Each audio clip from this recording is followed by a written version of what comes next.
जपाकुसुमसङ्काशम् काश्यपेयं महाद्युतिं तमोरिं सर्वपापघ्नं प्रणतोऽस्मि दिवाकरम्। ॐ दधिशङ्खतुषाराभं क्षीरोदार्णवसम्भवम् नमामि शशिनं सोमं शम्भोर्मुकुटभूषणम्।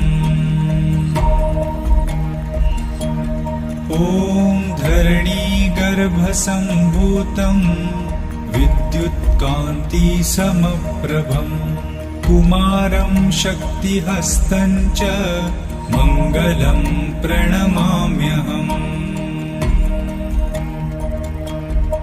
ॐ प्रियङ्गुकलिकाश्यामं